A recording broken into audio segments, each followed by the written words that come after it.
श्रोताओं नमस्कार। कार्यक्रम में बहुत बहुत स्वागत है आपका। और आज हम बात करेंगे करों की।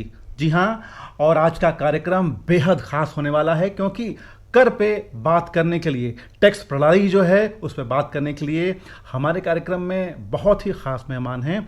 जी हाँ, हमारे स्टूडियो में इस समय मौजूद हैं मुख्य कर अधिकारी नगर निगम बरेली श्री प्रमोद कुमार द्विवेदी जी। बहुत बहुत स्वागत है आपका हमारे स्टूडियो में। बहुत बहुत धन्यवाद श्रीवास्तव जी। और मैं भारतवर्ष के इस इतने महत्वपूर्ण और पुराने संस्थान आकाशवाणी के माध्यम से बरेली नगर के सभी भवन स्वामियों, नागरिकों को नगर निगम की तरफ से अपना प्रणाम प्रस्तुत करता हूं। और मुझे उम्मीद ही नहीं है, पूर्ण विश्वास है कि मैं संभवतः आपके मन में जितनी जिज्ञासाएं हैं, जिनसे हमारे शहर के भवन स्वामियों को, करदाताओं को और नागरिकों को उनके जो भी जिज्ञासाएं हैं, उनका मैं संभवतः सही उत्तर प्रस्तुत करने में आकाशवाणी की सहायता से समर्थ हो सकूंगा। जी, तो सबसे पहले तो हमारे मन में जो जिज्ञासा आती है सर, कि नगर निगम की तरफ से जो भवन कर लगाया जाता है, हाउस टैक्स के रूप में जो कहा जाता है आम प्रचलित भाषा में, वो क्या है और ये किस तरह से लगाया जाता है, किन क्षेत्रों में लगाया जाता है, कौन कौन से जोन होते हैं? श्रीवास्तव जी, ये भवन कर का जो विषय है, जी जी जी, ये अत्यंत प्राचीन है, बहुत पुराना है। और प्राचीन काल से ही जो है भवन कर के रूप में किसी न किसी नाम और अन्य नाम से लिए जाते रहे हैं। जैसे सल्तनत काल में इसको चरी और घरी कहते थे। जी जी। तो चरी और घरी के रूप में भवन कर जमा कराया जाता था। बाद के काल में ब्रिटिश गवर्नमेंट जब भारत में उनका शासन और सत्ता हुआ, तो इवन शहर ही नहीं, स्थानीय निकाय का जो प्रोविजन लागू किया गया, जो स्थानीय निकाय का कॉन्सेप्ट दिया गया इस देश में, शहरी व्यवस्था में कैसे प्रबंधन चलेगा, कैसे प्रशासन चलेगा, ये ब्रिटिश पीरियड की ही देन है। जी। और उन्होंने कहा कि इस स्थानीय निकाय के संचालन के लिए आय के सूत्र क्या होंगे, तो उसमें जो सबसे महत्वपूर्ण सूत्र विकसित किया गया वो हाउस टैक्स के रूप में, प्रॉपर्टी टैक्स के रूप में। अब उसका बहुत विकास हो चुका है। जी जी। वो कई सारे हेड्स में बांटा जा चुका है। तो वो इंट्रोड्यूस किया गया था। जी। तो नगर निगम की आधार इकाई जो उसके आय का सूत्र है, जो नागरिकों को मूलभूत सुविधाएं नगर निगम प्रदान करता है, उसका सबसे बड़ा जो आधार आज के डेट में नगर निगम का बना हुआ है, वो प्रॉपर्टी टैक्स है, संपत्ति कर के रूप में, जिसमें गृह कर, जल कर और सीवर कर आता है। अच्छा। और नागरिकों को इसी संबंध में उनके भवनों का कर निर्धारण करते हुए उनको प्रति वर्ष नगर निगम बिल भेजता है, ताकि वो बिल जमा करें और उनके शहर का प्रबंधन, उनके शहर की सफाई, उनके शहर के नाली और सड़क की व्यवस्था, स्ट्रीट लाइट की व्यवस्था को सुचारू ढंग से नगर निगम संचालित कर सके। जी सर। अब इसमें सर जैसे कि हाउस टैक्स है, वाटर टैक्स है, इन सब चीज़ों का कैलकुलेशन कैसे करता है? इसे आम नागरिक हैं वो बड़ा कंफ्यूज रहता है कि अब किसी का ग्राउंड फ्लोर केवल बना है घर पे, या किसी का 2 फ्लोर बना है, 3 फ्लोर बना है, कैसे कैलकुलेशन करे वो? ये बहुत सरल प्रक्रिया है। इसमें आपसे मैं आपके माध्यम से, आकाशवाणी के माध्यम से नगर क्षेत्र के समस्त भवन स्वामियों को, नागरिकों को ये मैं बहुत सरल तरीके से कहना चाहूँगा कि नगर निगम को, मतलब किसी चीज़ को आप अगर क्लिष्ट समझेंगे तो वो क्लिष्ट बनी रहती है। उसको अगर साधारण तरीके से समझेंगे तो वो विषय और वो वस्तु दोनों साधारण हो जाती है। तो सरलता इसकी ये है कि किसी का भी मकान एक प्लाट पे स्थित होता है। आजकल फ्लैट भी बनते हैं, लेकिन नीचे ग्राउंड फ्लोर पे कहीं ना कहीं जमीन होती है, भूमि पर ही मकान बनता है। जी जी। तो भूमि की गणना नहीं, नगर निगम में या उसके टैक्सेशन के लिए भूमि की गणना की कोई आवश्यकता नहीं होती है। सिर्फ ये पता करना होता है कि निर्माण कितना क्षेत्र पे हुआ है। अच्छा। जो निर्मित क्षेत्र है, उस निर्मित क्षेत्र पर प्रति वर्ग फुट इकाई प्रति माह किराया दर घोषित किया गया है, जिसको सरकार ने, वो मूलभूत रूप से जो हमारे समाज विज्ञानियों के द्वारा खोज की गई थी कि उन्होंने कि एक दर पर एक समान तरीके से कैसे सभी नागरिकों से टैक्स लिए जाए। तो पहले किराए के आधार पर लेते थे। तो किसी मकान का किराया 4,000 है, किसी का 40,000 है, जैसा स्टैंडर्ड होता था। तो उसका एक वैज्ञानिक तरीका खोजा गया, उसको यूनिट एरिया सिस्टम कहते थे। अच्छा। यूनिट एरिया सिस्टम में सबसे महत्वपूर्ण ये है कि नगर निगम को प्रति वर्ग फुट प्रति माह किराया दर की घोषणा करनी होती है, इसका गजट करना पड़ता है, इसका कैलकुलेशन कराना पड़ता है। प्रत्येक 5 नियम है, प्रत्येक 4 वर्ष में इसको नगर निगम करेगा। उत्तर प्रदेश के सभी नगर निगमों में ये व्यवस्था जो है 4 साल पे नहीं हो पा रही, रेपिटेशन नहीं हो पा रहा है, तो काफी लंबा गैप चल रहा है। लेकिन यहाँ पे जो लगाया गया था वो पिछले 8-10 साल से वही रेट चल रहे हैं। तो वो रेट आपका कवर्ड एरिया में रेट का गुणनफल होता है। तो 1 महीने का किराया वो माना जाता है। और फिर 12 का गुणनफल होता है तो 1 साल का किराया हो जाता है।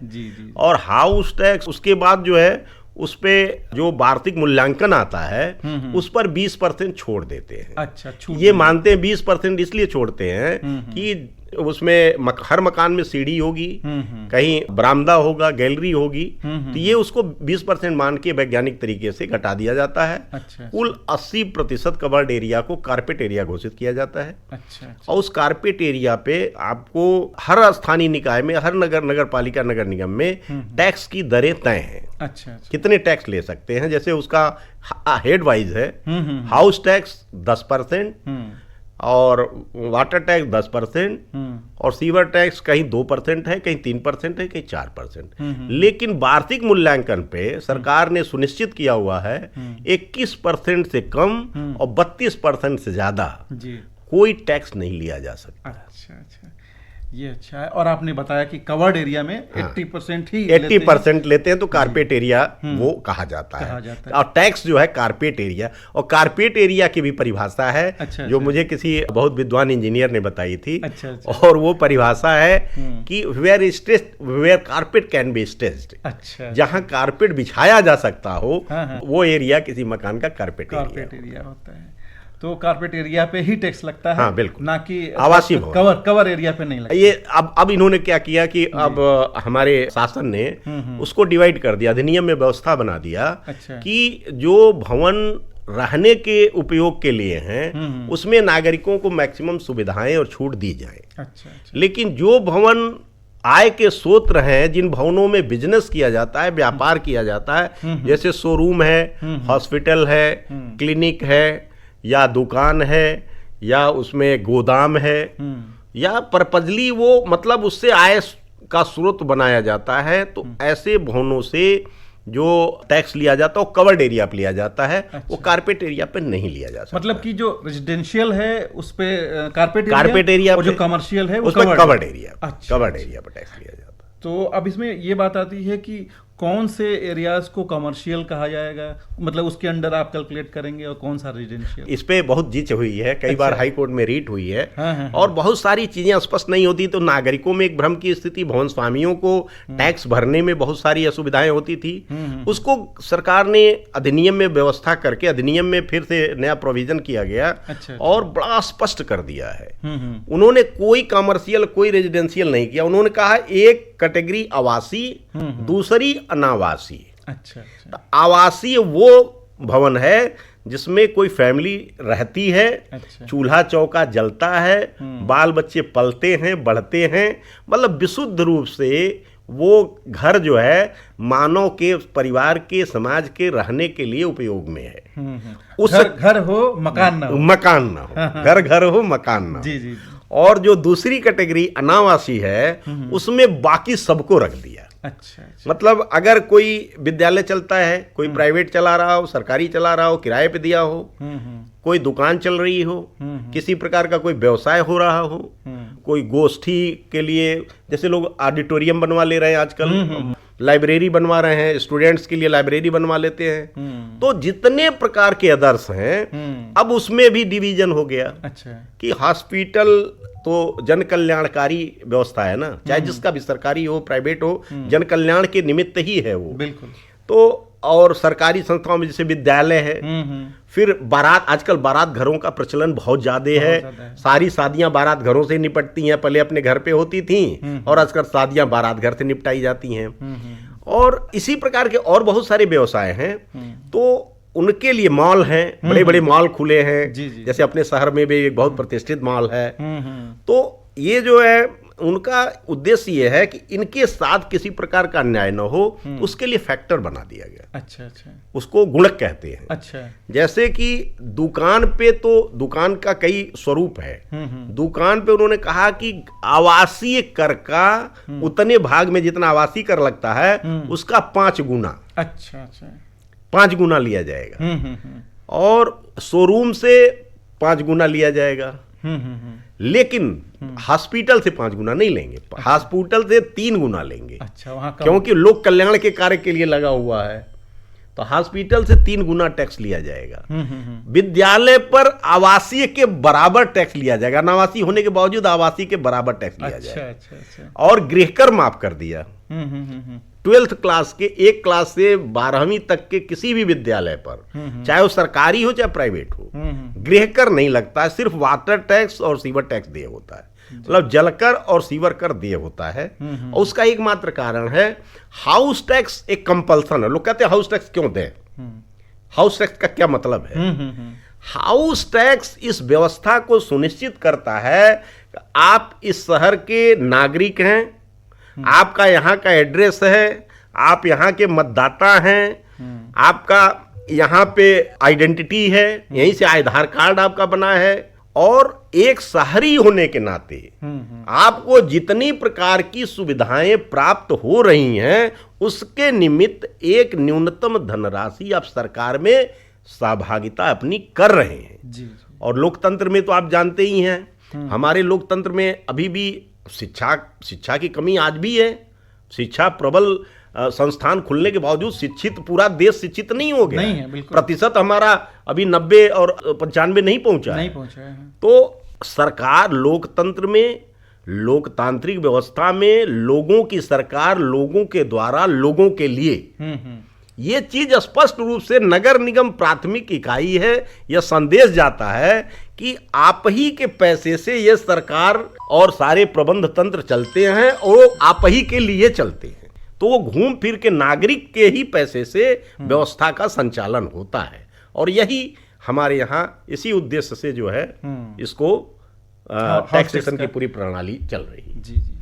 अब एक बात और भी आती है, जैसे किसी ने अपना नया मकान बनाया नई जगह पे, वो नगर निगम में नहीं था एरिया में, और मकान बन गया और फिर वो नगर निगम के दायरे में आ गया, जो परिसीमन होता है बढ़ता है। तो ऐसी स्थिति में वो जो हाउस टैक्स होगा कब से लागू होगा उस पर?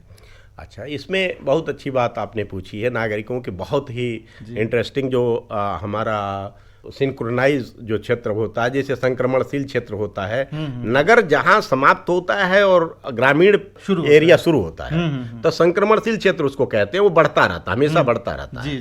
तो वहां पे जो घर बनाते हैं लोग, क्यों कारण बनाने का है कि भाई भी सभी लोग संघर्षरत है और आदमी सस्ती से सस्ती जमीन चाहता है। और वो एरिया में ओपन होता है, वहाँ बड़ी बड़ी कॉलोनियां भी वहीं बनती हैं, शुरू में कम रेट में मिल जाती है। जी जी बिल्कुल बिल्कुल।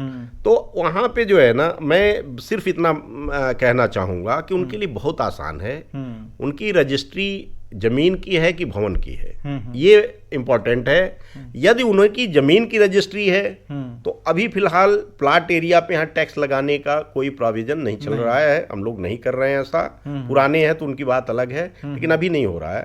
तो आप जो है ना, जब भवन निर्मित हो तो एक सबसे अच्छा सूत्र है, हमारे यहाँ मुख्य सचिव बाद में बने, पहले हमारे प्रमुख सचिव थे, तो उनके द्वारा एक शासनादेश निकाला गया था। तो वो शासनादेश आज भी सबसे मानक शासनादेश कहा जाता है कि उद्देश्य ये था, कोई भी भवन आज के डेट में बिना विद्युत के नहीं चल सकता है। विद्युत कनेक्शन इज कंपलसरी, मस्ट। तो विद्युत कंपलसरी है तो उसमें मीटर लगता है और मीटर सीलिंग रिपोर्ट होती है। एक पीले कलर का इतना बड़ा 1 फीट का पेपर देते हैं। तो भवन स्वामी को उसको सुरक्षित रहने के लिए किया जाता है, क्योंकि मीटर लगने का भी सारा रिकॉर्ड उसी में दर्ज होता है। तो वो मीटर सीलिंग रिपोर्ट की एक छाया प्रति के साथ अपनी रजिस्ट्री दे दे, तो वो डेट ऑफ टैक्स कोई विवाद ही नहीं होगा। डेट ऑफ टैक्स डिसीजन हो जाएगा कि भवन का प्रयोग उपयोग किसी न किसी रूप में आरंभ कर दिया गया था।